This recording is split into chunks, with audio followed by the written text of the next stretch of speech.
Hello everyone, welcome to the exam hub. आज इस video में हम कंफ्यूजिंग वर्ड का पार्ट 2 करेंगे। अगर आपको इसका पार्ट 1 देखना है तो डिस्क्रिप्शन में लिंक है, उस पर क्लिक करिए और देखिए। तो चलिए अब स्टार्ट करते हैं हम आज की क्लास। इसका आज की क्लास में फर्स्ट वर्ड है एंटीक्स। एंटीक्स का मतलब होता है किसी को हंसाने के लिए कोई ट्रिक जो हम प्ले करते हैं या ट्रिक से किसी को हंसाना, उसको हम एंटीक्स कहते हैं। इसका एग्जाम्पल से समझते हैं कि एक स्टूडेंट ने अब किसी स्पीकर के सामने एक जोक क्रैक कर दिया जिससे कि वो रुक गया। मतलब उसने he play antics in front of the speaker. तो ये हो गया हमारे हंसाने के लिए की गई हरकत। इस एंटीक का मतलब होता है एंशियंट पीस ऑफ आर्ट। ये एंटीक्स आपने कभी देखा होगा, म्यूजियम्स वगैरह में एंटीक्स रखे जाते हैं। तो वो क्या होता है, वो यही होते हैं, वो बहुत पुरानी कला की वस्तुओं को रखना, पुरानी जो भी जो संस्कृति से रिलेटेड है उन चीज़ों को रखना, उन सबको हम एंटीक्स कहते हैं। तो ये हो गया हमारा antiques. Second is apprise and अपराइज। Apprise होता है असेस द क्वालिटी और वैल्यू। इसका मतलब है मूल्यांकन करना। अप्रेज का मतलब होता है मूल्यांकन करना, सर्वे करना, क्वालिटी को एसेस करना कि उसकी क्वालिटी कैसी है, वैल्यू वैल्यू देखना उसकी। इसका इसको हम ऐसे भी डिफाइन कर सकते हैं, टू जज द वैल्यू और क्वालिटी ऑफ समथिंग समबडी और समथिंग, सॉरी। तो अप्रेज का मतलब होता है सर्वे करना, असेस द क्वालिटी, टू जज the value of somebody and something. इसके एग्जाम्पल से समझते हैं। The architect gave the exterior an appraising glance. जो आर्किटेक्ट था उसने एक्सटीरियर, मतलब किसी चीज़ के एक्सटीरियर होता है बाहर का, जैसे घर का एक्सटीरियर को देखा। अप्रेजिंग ग्लैंस, ग्लैंस मतलब होता है to look quickly at at something, मतलब किसी को देखना। ग्लैंस, अप्रेजिंग ग्लैंस से देखा। तो अप्रेजिंग ग्लैंस मतलब होता है उसने बहुत सर्वे करा, उसका एक सर्वे किया एक्सटीरियर का। तो ये हो गया। एक एग्जांपल और ले लेते हैं इसका। He appraised the situation carefully before acting. उसने अप्रेज्ड किया सिचुएशन को, मतलब उसने उसको सर्वे किया, उसको डिटेल में देखा कि ये क्या है सिचुएशन, किस ये सिचुएशन में क्या हो सकता है, ये सिचुएशन क्या है। केयरफुली बिफोर एक्टिंग, ताकि वो पहले सिचुएशन को देखे वो क्या है, देन वो एक्ट करे।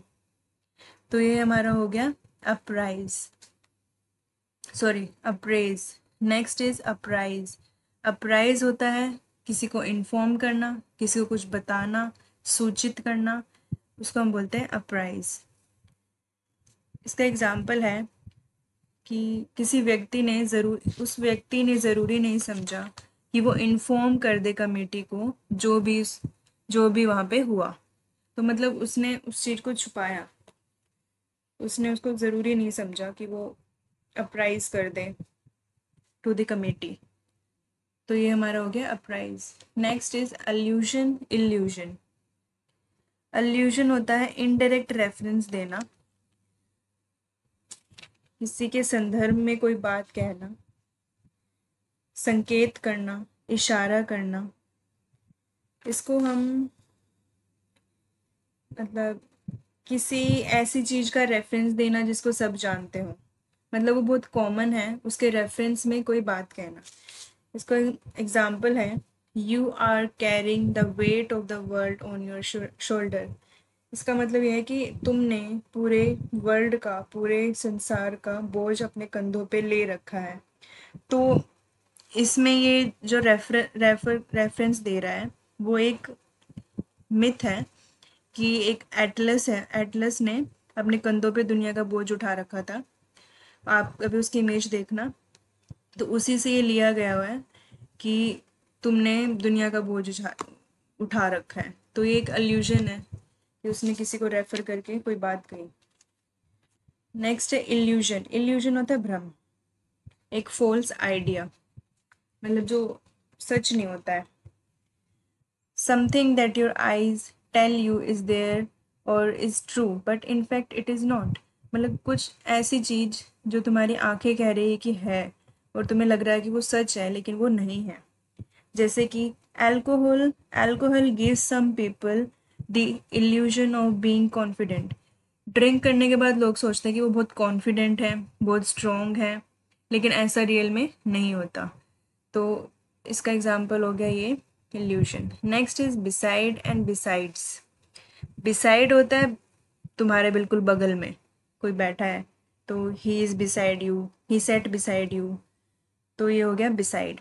और बिसाइड्स होता है के अलावा। इसके दो मतलब होते हैं, के अलावा और इन एडिशन टू। तो दोनों को एग्जाम्पल से समझते हैं।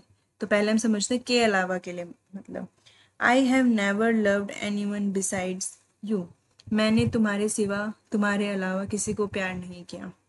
तो ये हो गया के अलावा का मतलब। इन एडिशन का मतलब से समझेंगे, इन एडिशन से हम समझेंगे besides being a writer Sophie is a painter. Writer के साथ साथ सोफी एक पेंटर भी है, मतलब वो दोनों चीज़ है। In addition he she is a painter also. Next is word is bridle bridal. Bridal तो सुना होगा, ब्राइडल दूल्हा दुल्हन को कहते हैं ब्राइडल। ब्राइडल मेकअप भी होता है। तो ये हो गया हमारा, ये ब्रिडल होता है लगाम लगाना। हेड गियर ऑफ हॉर्स, ये स्पेशली हॉर्स के लिए यूज़ किया जाता है। Bridle mainly use for horse, घोड़े की लगाम। इसका मतलब होता है जो the leather strap that you put on a horse's head so that you can control it when you are riding it. जो वो लेदर की जो बेल्ट लगी होती है घोड़े के ऊपर उसको चलाते टाइम, ताकि तुम उसको कंट्रोल कर सको, उसको हम ब्रिडल कहते हैं। तो ब्रिडल हो गया, ब्राइडल हो गया। Next is beneficial beneficiary. Beneficial होता है यूजफुल, बेनिफिशियरी होती है वन हु रिसीव बेनिफिट, जिसको बेनिफिट मिले। इसका एग्जाम्पल से समझते हैं। Regular exercise has many beneficial health effect. जो रेगुलर एक्सरसाइज करने से काफ़ी सारे बेनिफिशियल इफेक्ट होते हैं हेल्थ के ऊपर। बेनिफिशरी होता है a person who receives money और property from someone who has died. मरने के बाद जो उसकी प्रॉपर्टी है, उसकी मनी है, वो तुमको मिलती है, तुम पे ट्रांसफ़र होती है, वो होती है बेनिफिशरी। और इसको इससे समझ सकते, दे वर दी बेनिफिशरीज ऑफ फ्री एजुकेशन। उनको बेनिफिट मिल रहा है फ्री एजुकेशन का। तो ये भी का मतलब है कि तुम्हें बेनिफिट मिलता है। One who receives benefits is beneficiary. Our next word is bore and bore. BOAR is a pig, सुअर। तो इसको समझाने की जरूरत नहीं है। BORE के कई मतलब होते हैं। इसमें दे रखा है टू टॉलरेट, सहन करना, बर्दाश्त करना।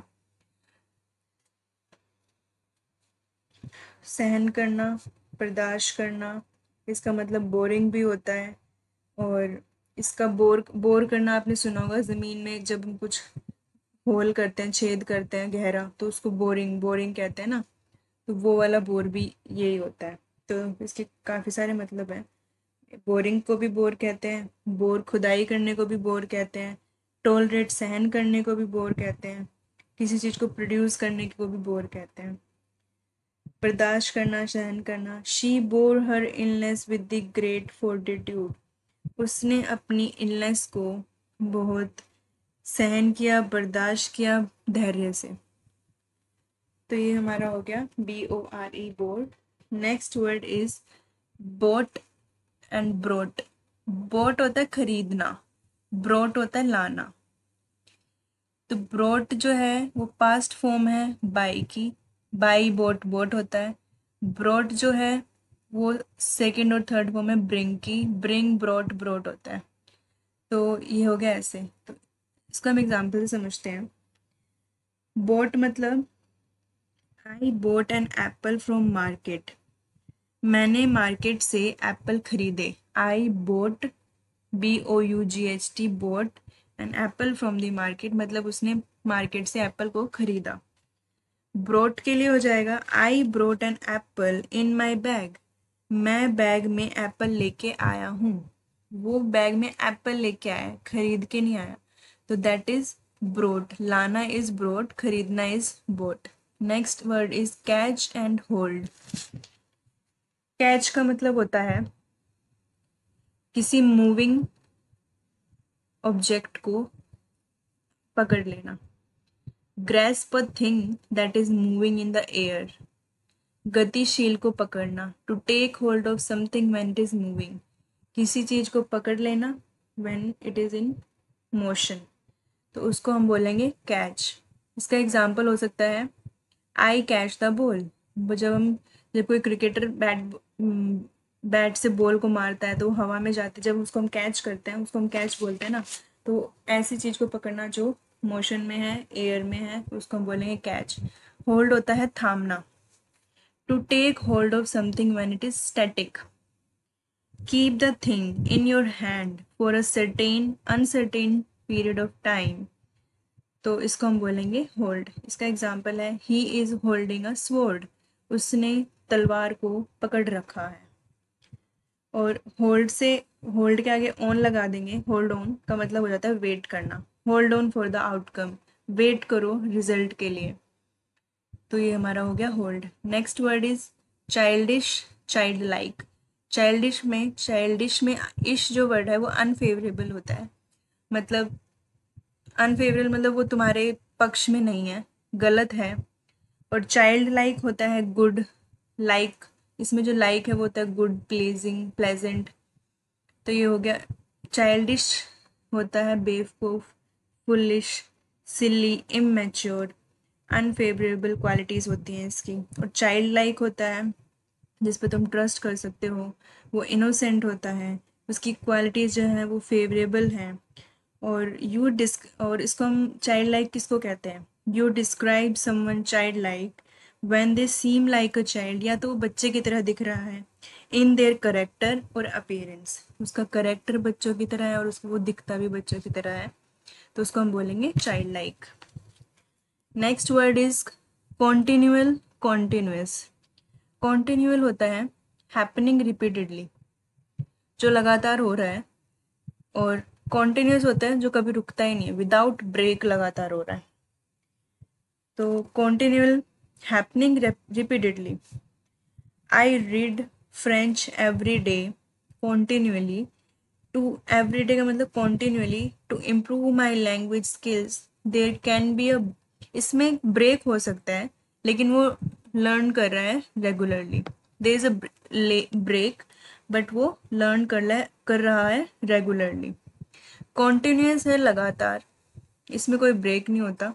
जैसे टाइम, टाइम कभी टाइम कभी रुकता है? टाइम कंटिन्यू चलता आ रहा है, वो कभी ब्रेक नहीं करता, वो बढ़ता ही जा रहा है, बढ़ता ही जा रहा है। तो कॉन्टिन्यूस हो गया, इसका एग्जाम्पल हो गया time. Next word is credible, creditable. Credible होता है जिस पे तुम विश्वास कर सको।